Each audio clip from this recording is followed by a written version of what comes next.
1 milliard pour 1 million, telle l'équation mise sur la table par Harry Chalus en présentant son plan pour le développement du tourisme. Au terme de celui-ci, le secteur devrait réaliser 1 milliard de chiffre d'affaires pour 1 million de visiteurs. Le plan est-il crédible? Les détails sont à venir. Après 8 ans de fermeture, l'hôtel Arawak va rouvrir ses portes. Un groupe d'investisseurs guadeloupéens a repris l'établissement.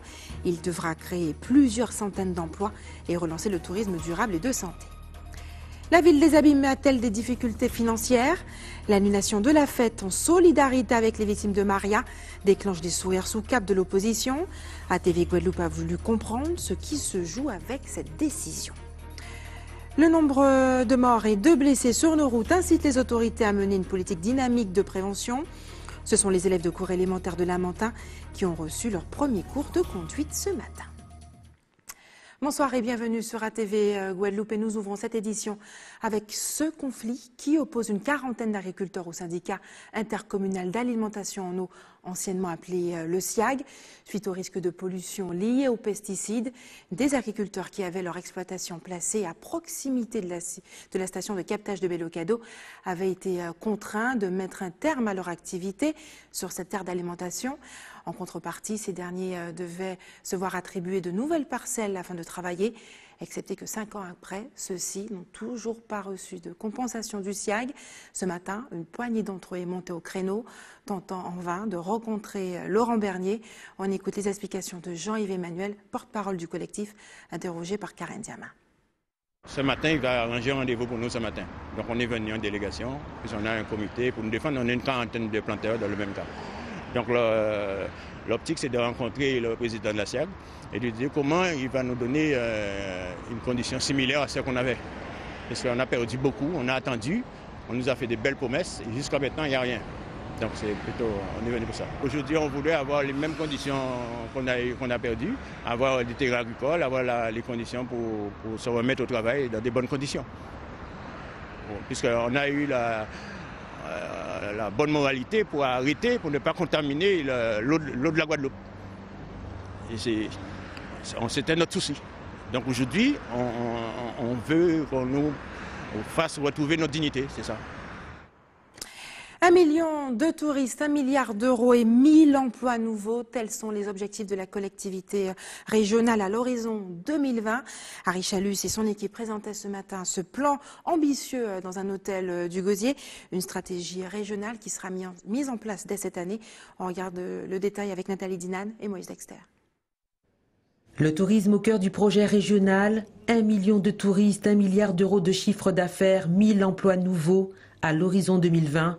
C'est l'ambition affichée par Harry Chalus devant un parterre d'élus, de professionnels du tourisme et d'investisseurs. Pour la mise en place de ce schéma de développement touristique ambitieux, les problèmes d'eau et de déchets doivent être résolus. Aujourd'hui, la région accompagne le département et c'est déjà plus de 30 millions de fédères que nous avons mis. Avec le préfet, nous avons d'ici un mois une commission pour pouvoir en discuter sur le problème d'eau et sur le problème des déchets aussi qui seront à l'ordre du jour. Le développement touristique passe par plusieurs choses, vous l'avez dit, les déchets, l'eau, l'attractivité du territoire, qui veut dire aménager la soufrière, aménager les chutes du Carbet, les sites historiques que nous avons, la pointe des châteaux, travailler avec le CTIG, avec les communautés d'agglomération de manière à augmenter le nombre de touristes. Nous avons vraiment, je le dis, un potentiel qu'aucune autre île dans la Caraïbe ne possède. Il faudrait qu'on puisse valoriser cela et le mettre en évidence. 20 millions d'euros sont injectés dans l'industrie touristique par la collectivité régionale. La montée en gamme, l'aménagement des sites, l'accompagnement de tout type d'hébergement voulu par la région exige une politique incisive. L'un des moteurs de la région, c'est le développement économique et le développement touristique. Mais je précise qu'au niveau de la CARL, nous avons la communauté d'agglomération la plus importante en matière de développement touristique. Donc je suis particulièrement sensible à l'action de la région qui peut se compléter avec l'action que nous menons au niveau de la CARL pour donner plus d'allant à cette activité qui mérite d'être bien boostée aujourd'hui. Mais accompagner les hôtels, c'est bien pour pouvoir accueillir nos visiteurs, mais nous ne pouvons concevoir un développement touristique sans un développement qui puisse accompagner la résidence hôtelière ou les hôtels. Je l'ai souligné, nous avons des problèmes d'eau aujourd'hui. Nous avons des problèmes en matière de déchets, donc il faut que dans le même temps, parallèlement, que nous puissions nous atteler à ces problèmes pour pouvoir véritablement relancer l'activité touristique. Pour atteindre ces objectifs, la région appelle les professionnels, les collectivités, le port, l'aéroport à travailler de concert. Une politique touristique régionale qui se veut incisive pour lutter contre la concurrence des pays de la Caraïbe comme Cuba, la Barbade ou encore Sainte-Lucie. Un pari qu'Arichalus veut gagner. Hasard du calendrier ou pas, c'est aussi aujourd'hui que l'hôtel Arawak a annoncé sa réouverture prévue dans quelques mois. Racheté par un groupe d'investisseurs mené par le docteur Pierre Sainte-Luce, originaire des Saintes. L'établissement vise une certification 4 étoiles et se situe sur un positionnement haut de gamme. Reportage Nathalie Dinan, Moïse Dexter. 112 chambres dont 6 suites, 2 restaurants, 2 bars, 2 terrasses surplombant la mer, 3 salles de conférences, piscine, plage, jacuzzi, salle de fitness. C'est en résumé ce que l'on va retrouver à l'Arawak Hotel Beach Resort dans quelques semaines. Une cinquantaine d'ouvriers est à pied d'œuvre pour redorer l'éclat de cet hôtel, établissement mythique de la Pointe de la Verdure à la Belle Époque. On a pris un petit peu de retard au niveau du chantier. Un petit peu aussi causé par les événements cycloniques des derniers jours. Et au niveau des chambres, l'aménagement, normalement on avait prévu de commencer l'emménagement à partir du 15 décembre. Normalement ce délai sera respecté, mais quelques travaux seront encore nécessaires avant d'ouvrir en fait au public. 80 postes sont à pourvoir. Le nouveau directoire impliqué dans le domaine sanitaire a l'ambition d'offrir une prise en charge axée sur le bien-être. Il y a eu une grande vague de recrutement au mois de juin avec Pôle emploi où ils ont fait une journée pour récupérer l'ensemble des CV en fait des demandeurs d'emploi. Ils ont déjà commencé en fait les simulations, les méthodes de simulation de recrutement. Donc c'est réalisé en fait pour tous les demandeurs d'emploi qui n'ont pas forcément le diplôme mais qui ont l'expérience. Alors, on a prévu dans notre organisation un cabinet médical qui sera présent en fait dans l'établissement hôtelier. Vous verrez la surprise lors de l'ouverture. Après 8 ans laissés à l'abandon, l'Arawak Hotel Beach Resort renaît et contribuera au développement touristique de la destination. Et toujours en économie, ce matin, la Chambre de commerce inaugurait les assises de l'outre-mer avec les socio-professionnels des îles du Sud. Il s'agissait de présenter les objectifs de ces travaux, mais surtout de trouver une méthode afin de recueillir au mieux les doléances des habitants de Marie-Galante, des Saintes et de la Désirade pour leur développement. On écoute les explications de la 4e vice-présidente de la CCI, Edith Evrilus, interrogée par Yvan Lemar. Aujourd'hui, nous étions au stade embryonnaire. On a lancé les débats, il y avait la préfecture, il y avait les ressortissants des îles du Sud, il y avait les associations, il y avait les organisations, il y avait la communauté de communes de Marie-Galante. Donc aujourd'hui, c'était pour faire une présentation des travaux, une présentation des quelques doléances que nous avions déjà listées en amont. Donc mardi prochain, à la même heure, nous aurons une réunion, mais qui se fera sous forme d'atelier pour que nous puissions avancer. Et après, nous allons faire encore une réunion qui sera peut-être la réunion qui va conclure. Parce que je dis, bon, nous avions déjà travaillé, quel que soit Désirade, les Saintes ou Marie-Galante, on connaît. Donc nous ne sommes pas au stade de découvrir ce que nous allons dire. Nous connaissons déjà les difficultés de ces îles-là. Donc nous allons faire diligence tout en restant dans un format quand même de travail important, puisque, comme l'a dit M. Bavardi, le président du collectif, ces travaux seront à remettre au plus tard le 22 novembre. Donc c'est vrai que nous sommes dans l'urgence, mais nous allons faire quand même un travail très correct et cohérent entre les îles du Sud. Il était aussi question d'évoquer les attentes justement des îles du Sud qui nécessitent une évaluation au cas par cas, comme l'a expliqué Patrick Schelza, le président de la Fédération des très petites entreprises de Marie-Galante. On écoute ses explications. Les attentes concernant ces travaux, donc c'est nous qui allons mettre en œuvre, puisque nous allons travailler donc dans des ateliers de façon à ce que nous puissions faire remonter tous nos ressentis, toutes les difficultés que nous rencontrons de façon à ce que nous puissions élaborer une nouvelle méthode de travail et aussi vraiment nous donner, comment dirais-je là, possibilité de mettre en avant ce que nous savons faire. Mais quand je dis ce que nous avons fait, donc dans une autre dimension, puisque aujourd'hui, donc les villes du Sud, plus particulièrement donc Marie-Galante, donc souffrent. Pourquoi? Parce que on parle de moins en moins d'économie. Il faut que chaque chef d'entreprise, donc qui est dans le corps entrepreneurial, donc se dise que finalement nous avons une possibilité aujourd'hui de nous affirmer et mettre en œuvre ce que nous savons faire. Donc les ateliers que nous allons faire donc demain ou après-demain sera consacré et dédié à mettre en œuvre et de faire ressortir nos difficultés. Il n'y aura pas de fête patronale aux Abîmes au mois de décembre prochain. Le maire de la ville, Éric Jalton, affirme qu'il s'agit d'un choix de solidarité avec les habitants des îles touchées par les ouragans. L'opposition y voit davantage une tentative de masquer une mauvaise gestion de la collectivité. Reportage Yvan Lemar. Il n'y aura pas de fête patronale aux Abîmes cette année. Selon le maire, cette décision n'a pas été prise pour des raisons financières. La fête des Abîmes coûte bon gré mal gré entre 50 et 100 000 euros à tout casser, en intégrant en plus peut-être nos partenaires financiers. Donc c'est pas ça, la ville des Abîmes objet de 130 millions d'euros. C'est pas pour 100 000 euros que je mettrai en péril la ville des Abîmes. Non, c'est le budget où les grands équipes de la ville des Abîmes, ça n'a pas de sens. Par contre, il y a des centaines de milliers d'euros, voire des millions d'euros de coûts supplémentaires à cause du cyclone. Il n'était pas prévu au budget. Et donc là, c'est une vraie raison pour pouvoir atterrir dans de bonnes conditions sous le budget. Donc prévenir, tout ceci participe de la bonne gestion, mais avant tout, le principal argument pour la suppression de cette fête, ces fêtes de fin d'année, c'est surtout la solidarité, la dignité par rapport aux sinistres, aux victimes de Maria. Du côté de l'opposition, on regrette cette prise de position. Bien, tout d'abord, je salue les victimes des cyclones Maria et Irma. Nous compatissons toutes et tous au drame qui s'est produit. Concernant l'annulation de la fête des Abîmes, c'est surprenant.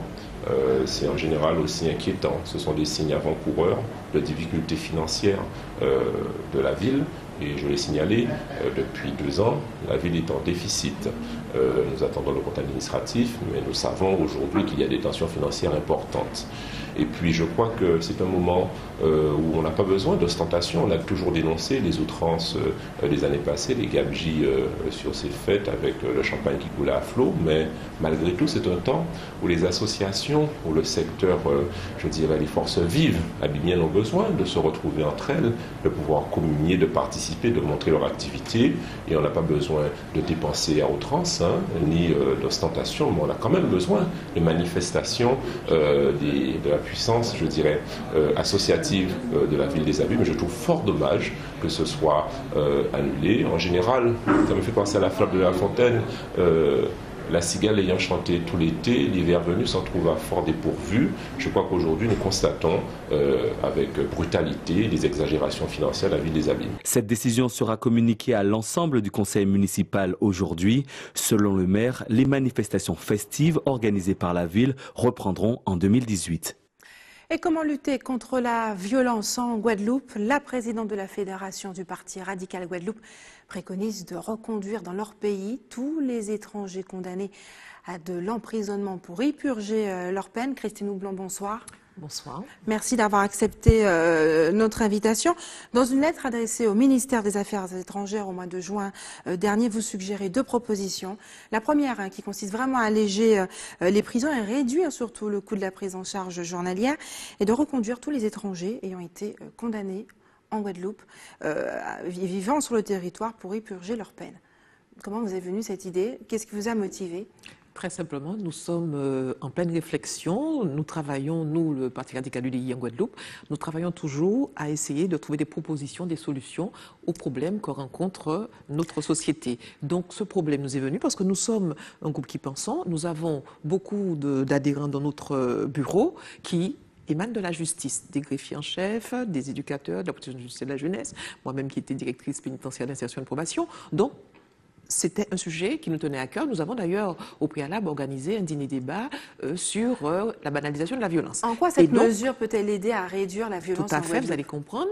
Je pense qu'il y a deux aspects. Pas seulement la reconduite à la frontière uniquement simplement comme cela, comme si on les éjectait de la Guadeloupe. C'est simplement ce que nous avons pensé, que lorsque nous regardons les statistiques de la violence en Guadeloupe, on constate qu'il y a un fort taux d'étrangers. Il n'y a pas que des étrangers, il y a un fort taux. Donc on se dit, si on permet à ces personnes de purger leur peine, une fois condamnées en Guadeloupe, dans leur pays d'origine, il y a deux aspects. Ça fera tomber la charge pour la pénitentiaire, la charge au niveau des frais de séjour, ça diminuera le taux de violence et en même temps, ça permettra d'humaniser l'incarcération pour ces personnes, puisque rapprocher ces personnes de leur lieu de vie, de leur origine, de leur environnement de départ, cela permettra peut-être de mieux les réinsérer elles-mêmes dans leur société. Donc, tous ces aspects-là sont à voir. Est-ce que cette mesure est réalisable? Selon le syndicat CGT pénitentiaire, le centre pénitentiaire de Bemao est composé au moins, la population carcérale est composée au moins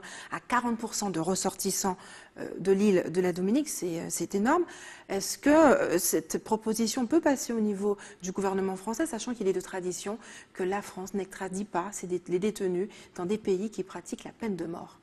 Alors, c'est vrai, mais vous savez que les lois, quand en 81 on a voté la loi contre la peine de mort, il y avait des raisons, on l'a faite, et c'est vrai, mais je pense que lorsqu'il y a un problème, il faut trouver des solutions. Je pense qu'il faut maintenant réfléchir. Nous avons pensé dans une proposition qu'on se disait, mais il faudrait peut-être penser à faire participer les personnes incarcérées à la prise en charge du prix de journée, puisqu'il y en a qui ont les moyens, d'autres qui n'ont pas. Donc ce sont des solutions, des pistes de réflexion qu'il faut trouver. C'est vrai qu'il y a cette décision au niveau du gouvernement français, c'est une loi, d'accord, c'est vrai, mais cela peut... Les choses changent, on peut y réfléchir.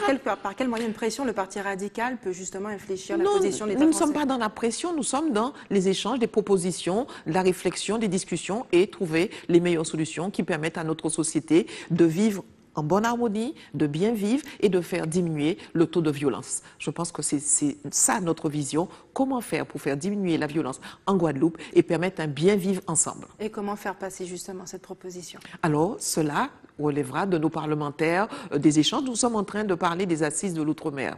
Eh bien, cela demandera réflexion et ensuite proposition de loi ou voilà. Donc, ce sont des pistes de réflexion et ça débouchera sur des possibilités de solutions. Votre deuxième proposition consiste à faciliter la délivrance de visas pour les personnes vivant en Jamaïque qui, pour le moment, doivent faire cette demande au Panama pour se rendre chez nous sur les territoires, les départements français. C'est assez paradoxal au premier abord. Vous limitez, mais en même temps, vous êtes dans l'ouverture. Ah non, nous ne limitons pas. Nous sommes toujours dans l'ouverture. Nous sommes dans la Caraïbe. Nous parlons d'une politique de la zone Caraïbe au niveau économique, au niveau culturel, au niveau social. Il faut faire ce qu'il faut, parce qu'il ne faut pas voir cet aspect de faire partir, il faut voir l'humanisation aussi. Parce que lorsque vous êtes incarcéré et que vous êtes loin de votre famille, ce n'est pas facile, je peux vous le dire, moi qui étais directrice pénitentiaire d'insertion de probation. Donc, il faut voir les deux aspects. Pour ce qui concerne la Jamaïque, nous avons notamment des enseignants français qui exercent en Jamaïque et qui avaient pour habitude de faire des séjours linguistiques avec leurs élèves jamaïcains. Du fait de l'absence de consulat et qu'il faille aujourd'hui, pour avoir un visa, aller au Panama, ça pose des problèmes parce que la plupart du temps, ce sont des enfants de familles de conditions modestes. Payer un billet pour aller au Panama pour obtenir le visa et les frais de transport, il faut aussi des frais de séjour et aussi la barrière linguistique parce que la Jamaïque ne parle pas espagnol, ne parle pas, etc. Donc, il y a tous ces éléments-là qui nous font dire, si nous voulons effectivement qu'il y ait une véritable coopération dans la Caraïbe, qu'il y ait l'épanouissement, les échanges culturels, les rencontres au niveau social, etc., il faut favoriser ces échanges-là. Et pour cela, cette barrière qui existe d'aller chercher le visa au Panama, ça peut très bien se faire, déplacer le consulat dans la zone Caraïbe, pourquoi pas en Guadeloupe? Christine Houblon, le 9 décembre prochain, il y aura le congrès du Parti radical. Quelles sont les grandes lignes qui seront mises en avant? Alors, j'ai envie de dire, la première grande ligne, c'est la réunification du Parti radical valoisien et du Parti radical de gauche. Les deux partis radicaux, qui au début existaient après la scission, vont se réunifier. Donc, ça va être une j'ai envie de dire une grande messe, un grand moment en tout cas. Au moment où on voit que tous les partis se délitent un petit peu, eh bien, le Parti radical, qui est le plus ancien parti de France, 117 ans que nous allons fêter là, eh bien, se réunifie, se renforce pour effectivement déterminer une politique, la politique que nous voulons, une politique sociale, une politique d'entreprise, la défense des entreprises certes, mais l'économie pour nous reste au service de l'homme et pas l'homme au service de l'économie. Donc, quand nous voyons des décisions comme l'augmentation de la CSG, comme la baisse de l'APL, le 5 € pour les étudiants, cela nous dérange énormément. Nous nous disons, nous allons proposer une politique humaniste, une politique écologique, une politique de développement dans l'intérêt de l'homme. C'est ce qui nous importe. Et cette réunification PRG, Parti radical valoisien, cela nous permettra de travailler un peu plus pour notre société. Merci Christine Houblon d'avoir accepté de répondre en tout cas à nos questions. Ce soir, nous partons pour la Guyane, où les usagers de la Poste de Cayenne sont excédés par les files d'attente interminables. Une association nommée Agir s'est emparée du dossier. Le détail avec Chris-Laure Phillips et Pierre Tréfou d'ATV Guyane.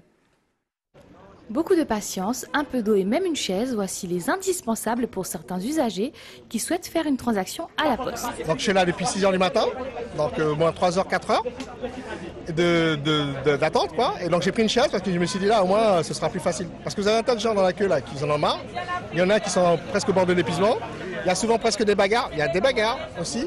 Et c'est pas normal qu'on puisse avoir autant de temps à attendre juste pour aller faire une opération simple financière au guichet. C'est pas normal. Avec des périodes d'attente pouvant aller au-delà des 6 heures, certains esprits s'échauffent alors que d'autres proposent des solutions. Moi, la solution qu'il y a, c'est que c'est pas la file d'attente qu'il faut voir. C'est à l'intérieur. S'il y avait plus de guichets, ça aurait été plus vite. Voilà, pour moi, c'est la meilleure solution là. L'association des Guyanais indignés et révoltés, qui a pour objet l'amélioration de la qualité des services publics, a rencontré ce matin le directeur de la Banque Postale, Mandela. Nous avons souhaité être reçus par un responsable, par le directeur de la Banque Postale, le voiture responsable, nous avons été reçus. Et apparemment, nous avons été entendus sur un certain nombre de doléances. Et c'est un service de transfert de fonds internationaux qui est pointé du doigt par le président de l'association Agir, qui a fait part de ses réserves au directeur de la Banque Postale. J'ai demandé est-ce qu'il n'y aurait pas moyen d'externaliser, si vous voulez, cette banque américaine de transfert de fonds, parce que nous considérons qu'elle aussi engendre le congestionnement des espaces réservés aux usagers et l'engorgement de la Banque Postale. L'association, qui ressort satisfaite de ces échanges, a annoncé d'autres opérations coup de poing dans les administrations dans les jours à venir. Et en Guadeloupe, un colloque international sur les sciences et les sports s'est ouvert ce matin, a débuté dans un hôtel du Gosier, organisé par l'Association internationale des écoles supérieures d'éducation physique. L'événement rassemble près de 210 chercheurs venant de 23 pays. Reportage Anne-Elisabeth Artsen. Culture, discipline et interaction, c'est le thème de ce colloque international qui a réuni 210 chercheurs venant de 23 pays autour d'un objectif commun, partager les résultats des recherches en matière de pédagogie des activités physiques. Et travailler plus particulièrement sur... Alors, le thème de la conférence concerne la façon dont on peut concevoir, animer, mettre en œuvre, améliorer l'enseignement des activités physiques et sportives dans des contextes qui seraient très différents les uns des autres. Donc, puisqu'on a des chercheurs venant du monde entier, on a des contextes sociaux et culturels bien différents. Voilà. Cette conférence est organisée sous l'égide de l'AIESEP, qui est l'Association internationale des écoles du sport et de l'éducation physique. Et donc tous les 2 ans, cette association organise un congrès international. Ce qu'on espère, c'est qu'ils y trouvent des outils à la fois pour réfléchir à leur métier de formateur et puis pour être plus efficaces dans leur métier de formateur également. Parmi ces nombreux professionnels, le formateur de formateurs Ching-Wei Chang, venu de Taïwan spécialement pour cette manifestation scientifique. L'occasion pour lui d'approfondir ses compétences dans la didactique des activités physiques et leur éducation. Je suis professeur à l'Université nationale de Taïwan, après 28 heures de voyage pour arriver en Guadeloupe. Alors en fait, je suis venu en Guadeloupe parce que d'une part, je suis membre du board de l'association AISEP. Et puis d'autre part, c'est en Guadeloupe que ce colloque est organisé. Et la Guadeloupe semble être une place magnifique pour échanger compte tenu de son contexte, pour échanger sur ces questions. Effectivement, en Guadeloupe, on va pouvoir rencontrer beaucoup de personnes différentes venues de différents pays. Après Madrid, l'Irlande ou encore le Japon, l'Association internationale des écoles supérieures de l'éducation physique a choisi la Guadeloupe pour permettre à ses chercheurs d'échanger autour des résultats de leurs recherches, mais également de développer leur réseau dans le cadre de l'amélioration de l'apprentissage de l'éducation physique et sportive. Et restez sur ATV Guadeloupe dans quelques minutes. La sensibilisation à la prévention routière chez les plus jeunes et puis coup de projecteur sur cette structure. Symbole de lutte contre l'exclusion, victime la semaine dernière d'un violent cambriolage. Mais avant, cette semaine, plusieurs pistes d'éducation routière à destination des élèves de CM1 sont organisées dans plusieurs établissements scolaires. Cette action menée par le Conseil local de sécurité et de prévention de la délinquance avait lieu aujourd'hui dans un établissement de la ville de Lamentin. Reportage Karen Diama. Ce matin, ces élèves de CM1 ont appris les rudiments du code de la route en pratiquant des exercices adaptés à leur jeune âge. On leur a appris donc le fonctionnement des feux tricolores, la couleur des panneaux, la forme des panneaux et le respect des panneaux, ainsi que la tenue vestimentaire pour monter sur un vélo. L'État a mis en place ce qu'on appelle un continuum scolaire, alors qui commence depuis la maternelle. On apprend les rudiments de la route, comment se tenir à vélo, comment marcher sur le trottoir, comment monter en voiture, dans les carrés également. Et notre but ce matin, c'est de parler de l'APA. L'apprentissage à la première éducation à la route. Donc les enfants de CM2 normalement doivent passer un examen cette année, donc c'est ponctué, et CM1 sont en préparation pour l'année prochaine. Et donc le continuum continue au collège. En 5e il place la SSR1, en 3e la SSR2, donc pour le permis de conduire, la conduite accompagnée. Avec 34 morts sur nos routes depuis le début de l'année, la prévention et l'éducation routière n'interviennent jamais trop tôt. Aujourd'hui, on est conscient que les enfants doivent être sensibilisés pour que les adultes demain soient un petit peu plus responsables d'eux-mêmes et de la route et de la vie des autres. Donc c'est l'initiative qu'on a entreprise ce matin à Lamentin dans le cadre du Conseil local de sécurité et de prévention de la délinquance, un volet sécurité routière. On va passer dans tous les établissements scolaires pour permettre aux enfants de connaître les règles de sécurité. Il y a des enfants qui vont à l'école en vélo, qui ne portent pas de casque, qui ne portent pas de gilet. L'obligation est faite depuis 2017, début 2017, que chaque enfant de moins de 13 ans soit obligatoirement muni d'un casque.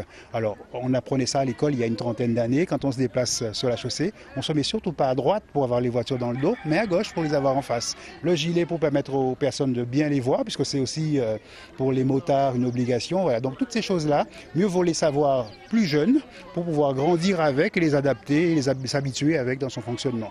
On espère des jeunes plus responsables et moins de morts sur la route. Je pense que demain se prépare aujourd'hui et même hier. Voilà, on a envie dans quelques années de dire il n'y a eu que 10 morts sur la route et on sera très content. Le 21 novembre prochain, toute l'équipe de la sécurité routière sera aux côtés des élèves de l'école de la Rosière. Et la semaine dernière, fait invraisemblable, la structure Casabroc, symbole en matière de lutte contre l'exclusion, était victime d'un violent cambriolage. ATV a voulu comprendre la portée d'un tel acte. Reportage Anne-Elisabeth Artsen. Quelques jours après un énième cambriolage, l'association Casabroc pense de nouveau ses plaies. Un coup dur pour une équipe entièrement dédiée à l'action sociale, à la solidarité et à l'insertion. En revenant des jours fériés, là on était très agréablement surpris de voir que tout était pour la plupart bien saccagé. Pour une fois que c'était différent, en temps normal ils ont plutôt cambriolé au niveau du showroom, les extérieurs, l'atelier vélo. Donc ça encore, ça n'empêche pas de fonctionner à Casabroc, mais là ça a été directement tout ce qui était les bureaux administratifs, les bureaux un peu techniques, de direction, la compta. Le truc c'est qu'on ne peut plus fonctionner tout de suite. En fait, on a un temps où il va falloir remettre les lieux en état de marche, tout simplement, et même sécuriser les entrées, sécuriser les accès aux pôles importants du site. On travaille main dans la main avec la mission locale. Et d'ailleurs, c'est assez risible, c'est assez cocasse quand même, parce qu'on travaille quand même pour ces jeunes qui sont dans le besoin, et au final, on se fait cambrioler par ceux qui semblent être des jeunes. Volet primordial de la structure, l'insertion des jeunes. Jordan, 22 ans, a intégré l'équipe Casa il y a tout juste 8 mois. Ça me rapporte beaucoup de choses quand même. Ça me débloque dans la vie, quoi. Là, je peux faire tout ce que j'ai envie, quoi. J'ai entendu parler de Casa par des proches à moi. Et puis je trouvais que ça m'intéressait un peu bien parce que moi j'aime faire de tout, du bénévolat, être polyvalent. Je dis que bon, les jeunes ils font ça parce qu'ils ont peut-être pas ce qu'ils veulent dans la vie. C'est pas tout le monde qui a ce qu'il veut, tu vois. C'est nous aussi qui mettons dans la dépense, mais c'est nous aussi qui font aussi perdre du fric. Donc. Tout ça aussi, c'est pas bien. On doit s'organiser au niveau de ça parce que c'est pratiquement dans un mois. On se fait cambrioler 3-4 fois quand même. Donc c'est pas nouveau. C'est juste que là, ça a été un peu plus fort. Mais sinon, après, c'est pas bien de leur part. Créée en 2008, l'association compte une dizaine de salariés et propose à un public populaire, mais également aux nouveaux réfugiés climatiques, de nombreux articles d'occasion à des prix abordables du mardi au vendredi de 9h à 15h30 et le samedi de 9h à 13h, juste derrière le nouveau centre culturel du Rézé. Et nouveau-né dans le monde des spiritueux martiniquais, la distillerie JM a commencé à commercialiser un tout nouveau whisky, un produit bonifié sous nos latitudes, découverte avec Jean-Marc Dapreux.